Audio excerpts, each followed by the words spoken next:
13e année et sur cette adresse-là, on est sur la 10e année à partir du mois prochain. Une structure, une boulangerie, il faut savoir, c'est quelque chose autour de 500 000 euros. Rien qu'un four, c'est 80 000 euros, un vrai four professionnel. La suite logique, c'était de reprendre l'entreprise des parents. Sauf quand t'es tout petit, comme moi, mes parents sont pas dans le métier. Voilà, dans 30 ans, je vais commencer à gagner ma vie. Donc voilà, envie de quitter un peu l'Alsace pépère.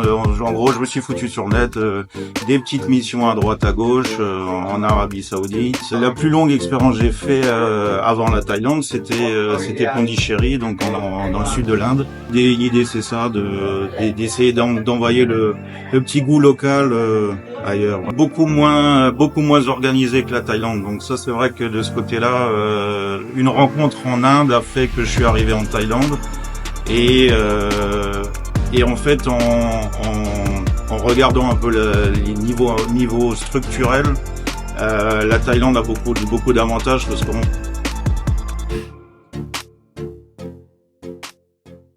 Alors salut Grégory, comment tu vas? Ça va bien, merci William, ouais, merci de passer. Alors les amis, avant que la vidéo commence, n'oubliez pas de vous abonner, de liker la vidéo, de laisser un petit commentaire, c'est important pour le référencement. Pour les gens qui souhaitent participer à une prochaine vidéo, contactez-moi sur Instagram. Alors dis-moi Grégory, ça fait combien de temps que tu es en Thaïlande? Alors là, on est sur la 13e année et sur cette adresse-là, on est sur la 10e année à partir du mois prochain. Ah ouais, déjà, donc ça fait un bon moment que tu es en Thaïlande.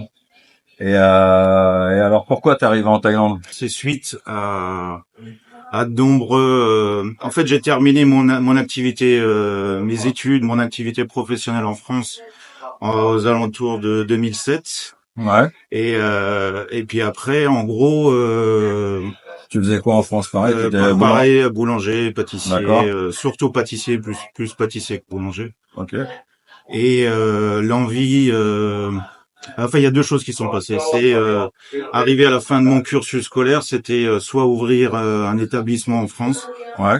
Et vu les montants très importants quand t'es tout petit et que tu veux t'ouvrir une structure, une boulangerie, il faut savoir, c'est quelque chose autour de 500 000 euros. Ah ouais, d'accord. Rien qu'un four, c'est 80 000 euros, un vrai four professionnel. Donc ça plus ça bon, ouais, donc tu regardes dans l'autre, tout le matériel plus le local, enfin tout, c'est à peu près 500 000 euros pour une boulangerie en France. Pour avoir quelque chose de correct, un bon artisan, on va dire, voilà. Ok. Et en fait, ce qui s'est passé, c'est qu'à la fin de mon cursus, j'étais souvent avec des confrères qui étaient fils de boulanger, fils de pâtissier, fils d'artisan.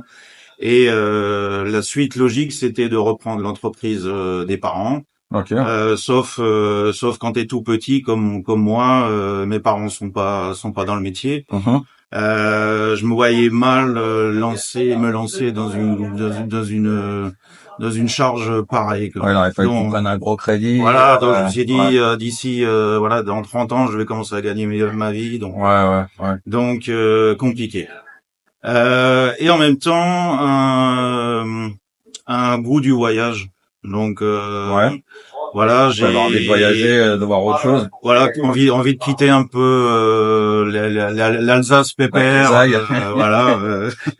On a une très belle région, mais bon, il était temps de voir un peu autre chose. Donc, en gros, je me suis foutu sur le net, des petites missions à droite à gauche en Arabie Saoudite. Donc t'as travaillé dans d'autres pays aussi avant de venir en Thaïlande. En fait, voilà un peu la Russie.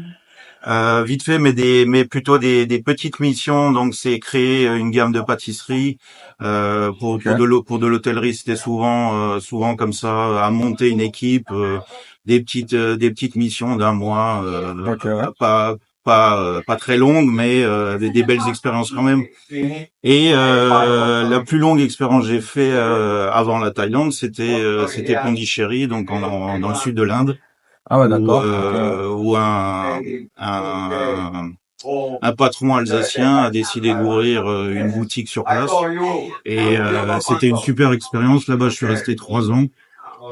Et on a développé ensemble plusieurs produits. Donc les produits que je savais faire exporter. Ok. Voilà. L'idée, c'est ça, d'essayer d'envoyer le petit goût local ailleurs. Ouais, ouais. Et en Inde, ça a dû être, enfin, ça devait être quand même un peu, parce que ils doivent pas avoir l'habitude, parce je pense qu'en Thaïlande, il y a quand même un peu plus de ça, de boulangerie, de trucs. Alors voilà. Alors ce qui m'a fait quitter, on va dire l'Inde, il y avait une possibilité d'ouvrir aussi un commerce en Là-bas, Inde, ouais. mais plus compliqué au niveau des produits. Donc c'était vraiment Ah, pour trouver les produits. voilà, fallait voir le beurre, il arrivait en mobilette, c'était Ouais, le petit paysan du coin qui faisait ouais, qui faisait le ouais, beurre quoi. ouais. Donc Ouais, bon tes croissants t'avais pas moyen de te faire ouais. importer des produits, c'était compliqué, quoi. Bah, beaucoup moins organisé que la Thaïlande. Donc ça, c'est vrai que de ce côté-là, une rencontre en Inde a fait que je suis arrivé en Thaïlande et en fait en regardant un peu les niveaux structurels, la Thaïlande a beaucoup d'avantages parce qu'on trouve tous les produits d'import. Facilement. Voilà, j'ai du chocolat belge, le praliné vient de Belgique aussi, les bâtons de chocolat pour mes petits pains, c'est Pain au chocolat. pareil. Pain au Le chocolat ou chocolatine. pain au chocolat, on est en Alsace, là. On dit pain au chocolat. Dites-nous dans les commentaires si vous êtes pain au chocolat ou chocolatine, l'éternel, l'éternel débat. Euh, Et donc voilà aussi le beurre de Normandie, qu'on arrive aussi à trouver aussi. Toutes les farines pour faire mes pains spéciaux, tout vient d'Allemagne. ouais, Donc ça ouais, donc t'arrives à trouver voilà tous les bons produits pour. donc je travaille avec les produits d'avant, donc j'ai quand même une régularité, une facilité dans le travail. Ouais, parce que toi, en tant qu'Alsacien, vous travaillez pas mal avec justement comme vous êtes pas loin de l'Allemagne, vous travaillez pas mal avec des produits d'Allemagne ou. Voilà, c'est un peu le hasard qui a fait que j'ai trouvé cette compagnie ici, mais en même temps, par ma région, j'essaie de proposer régulièrement des produits Un peu de ta région, quoi. de ma Voilà. Ouais, ouais. région, mais bon, c'est vrai que ça met son temps à se développer de ce côté-là. C'est vrai que les gens connaissent pas, comme on a vraiment plusieurs nationalités. On a beaucoup, bon, forcément des Français. Ouais. Après, on a énormément de Russes, on a des Ok. Anglais et on a une grosse communauté scandinave aussi. D'accord. Voilà, donc c'est vrai de ce côté-là, c'est très bien à Wayne parce on a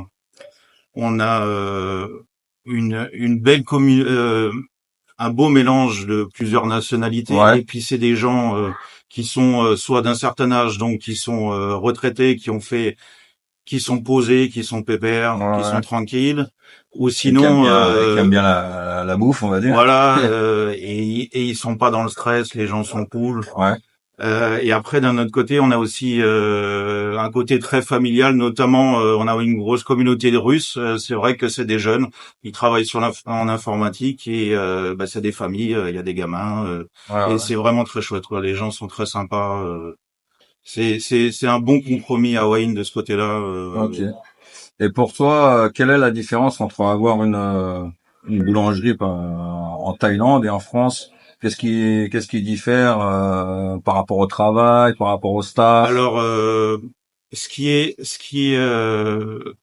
on va dire, ce qui est agréable ici, c'est toujours comme dit, je vais revenir sur le côté structurel. On arrive à travailler et d'avancer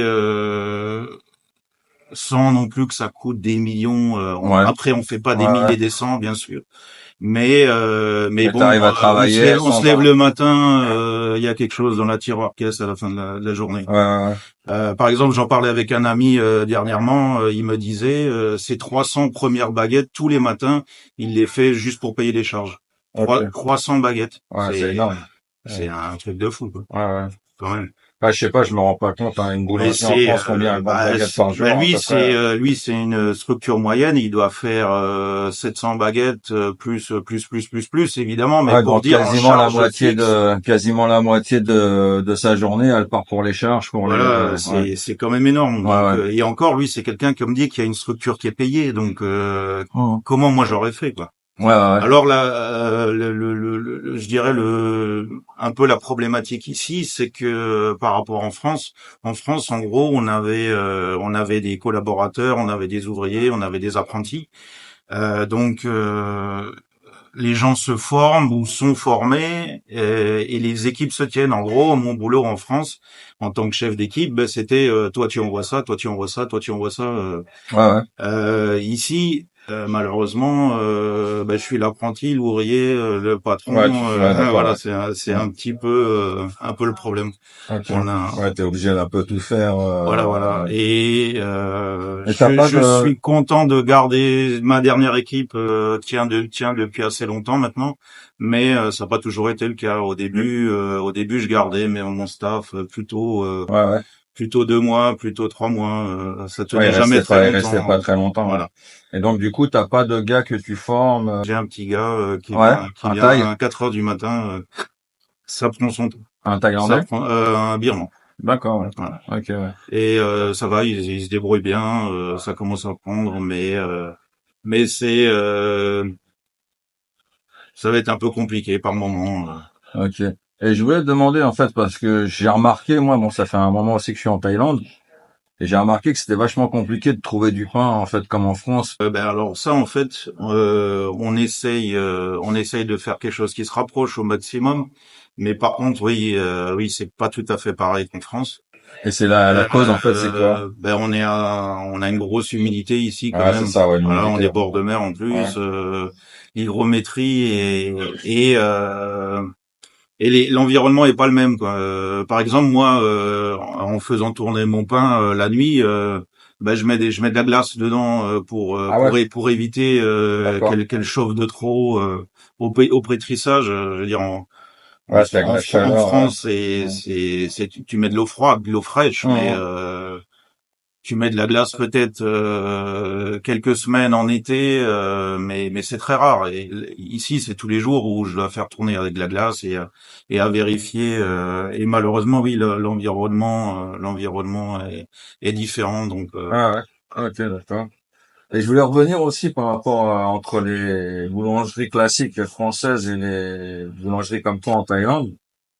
Comme ici, ben, on n'a même pas dit, on est à Paris Bakery oui, c'est Bistro ça, à Hua c'est ça? c'est ça. À la Soi 102. Ils sont deux, oui. De toute façon, je vous mettrai tous les liens, l'adresse et etc. pour si un jour vous voulez passer à Hua venir faire un petit coucou à Grégory, ça lui fera plaisir. Et en fait, enfin moi ce que j'ai remarqué, c'est que les boulangeries en Thaïlande font un peu plus comme restaurant, on va dire. Donc c'est qu'on peut manger sur place, ou que c'est que Alors là, ouais, là aussi, j'ai dû m'adapter. En gros, pour que le commerce se développe. soit pérenne, on va Ouais, dire. Oui, il y a la grosse partie terrasse. Là, c'est vrai on a eu beaucoup de soucis pendant le Covid, forcément. Comme comme tout tout le le monde. monde, on a réussi à produire nos produits, mais tout était emporté. Donc, c'est vrai que quand on n'a pas les gens qui mangent sur place, c'est quand même compliqué. Tu fais pas qu'une partie boulangerie, tu fais aussi une partie donc bistrot, Voilà, une petite partie une petite partie, bistrot, ouais. voilà, des choses simples. On va dire, j'essaie d'avoir un commerce populaire en fait. Ouais, Voilà, l'idée, c'est que c'est abordable. accueillir un peu tout le monde. Voilà, tout le monde peut venir et on a un petit peu de taille. Ça c'est ma femme qui s'en occupe La clientèle taille. la client voilà tout ce qui est cuisine et pour la clientèle Ah, taille pour le voilà Thai food, tu veux dire, vous voilà faites du Thai food aussi, ouais. ouais on a un petit peu de Thai food, ça c'est surtout ma femme qui s'en occupe et après voilà on a de l'européen, une grosse carte de petit déj, ça c'est important, les gens viennent, c'est surtout Ouais, un commerce du matin, voilà. tu fais les petits déj aussi un peu genre façon anglais, faux plat, les trucs de saucisses, Voilà, c'est les choses ça. comme Il y a ça. plus toutes sortes d'omelettes, des œufs pochés, Ouais, ouais. des choses comme ça Ouais, c'est sympa, à toute heure. hein. Mhm. Et puis après, là où c'est mon cœur du métier, c'est là où je m'éclate le plus en fait, bah c'est la pâtisserie quoi. J'ai souvent la chance que les gens viennent me voir avec un sujet un peu particulier et donc là je peux me lâcher. Dernièrement, j'ai travaillé sur un sac de golf. Il y avait un gars qui fait du golf, Ouais. il voulait une pièce montée en chaux En forme de sac de golf. en forme de sac de Ah, golf. d'accord. Donc tu peux faire Ouais, donc c'est ça, tu fais aussi tout ce qui est événements, aussi mariage, voilà pièces montées, tout ça. Ouais.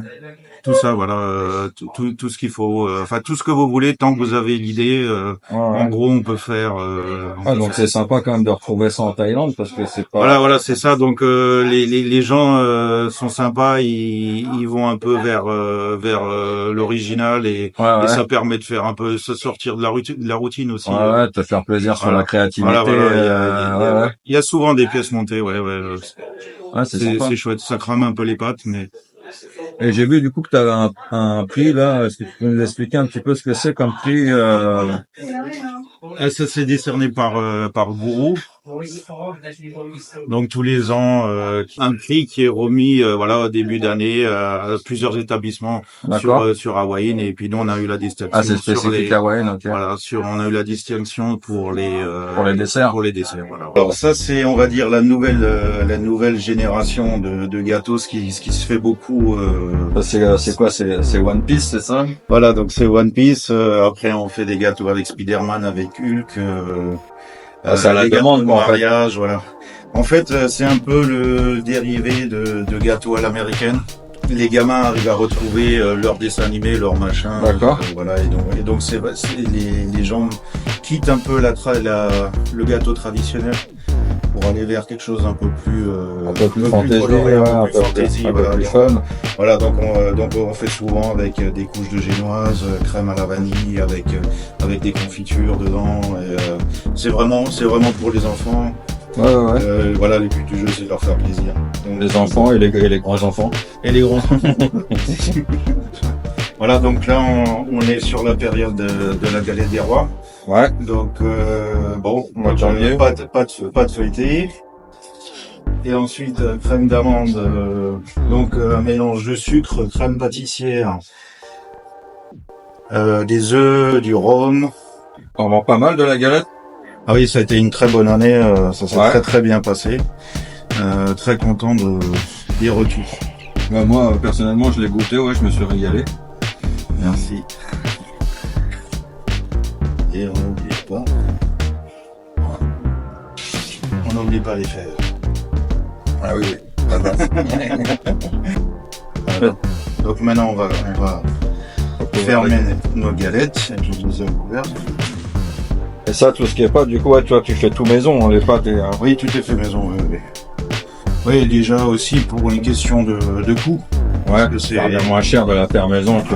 Voilà, on peut faire des produits abordables, surtout aussi parce que c'est fabriqué maison. Donc là, voilà, on va faire la forme de soleil pour la galette. Voilà, donc faut savoir une pâte feuilletée, c'est quand même 60% de beurre en fait.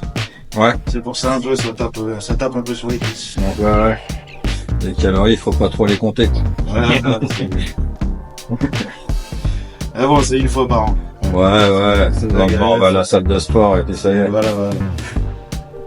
Voilà, une petite dorure sur le dessus. Et après on fait le soleil.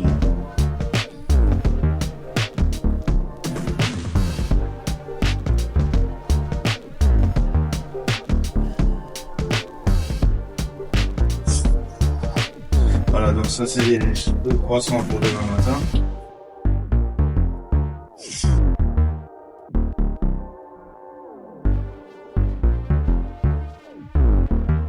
Tu mets un petit bout de pâte comme ça à l'intérieur, c'est pourquoi? C'est pour faire C'est vraiment pour répartir D'accord. les chutes.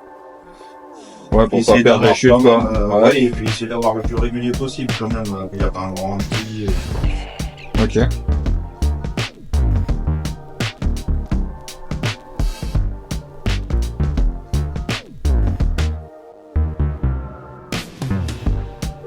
Donc là on va les bloquer au froid. Ouais, la fabrication des croissants, les amis. On va les bloquer au froid toute la nuit.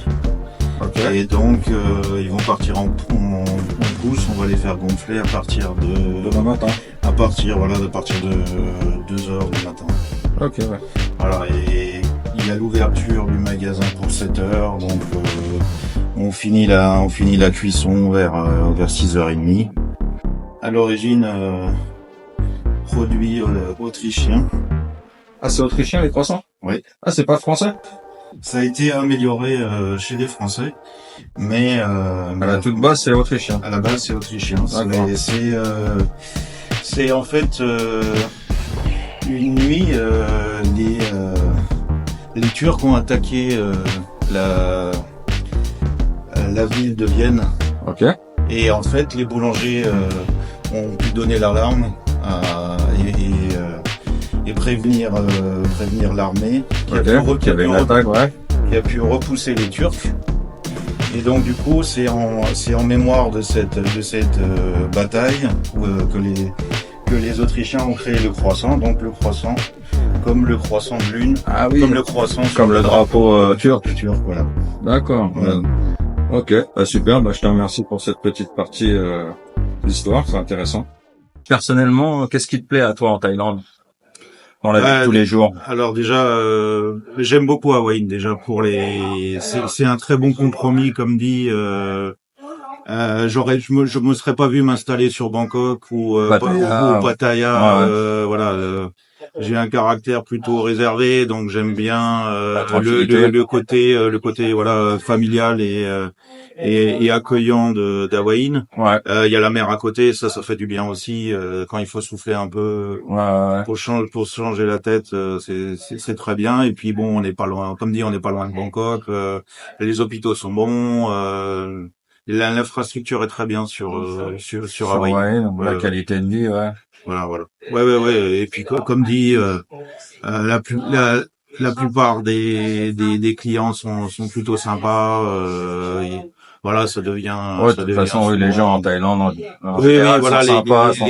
les gens, ils évitent ils ont passé l'âge de stresser. Ça t'arrive Voilà. quand même des fois de tomber sur des clients un peu... Ah ben il y a pas plus grincheux, mais mais c'est... Enfin, souvent on le gère et puis on finit par rigoler ensemble après. Donc ça va, c'est pas bien méchant. Ouais. Donc ça va. Ok. Bah écoute, bah merci beaucoup à toi, Grégory. Merci. C'était sympa Merci, William. c'était sympa. Et bah n'hésitez pas les amis, hein, si vous passez sur Hua Hin, n'hésitez pas à venir faire un petit coucou à Grégory. Je vous recommande, c'est un endroit super sympa, petite terrasse et bon, on se sent bien et puis les croissants sont bons, un petit bout de France en Thaïlande, ça fait plaisir. Donc bah voilà, on se revoit très vite pour une prochaine vidéo les amis. Allez, ciao, bye bye.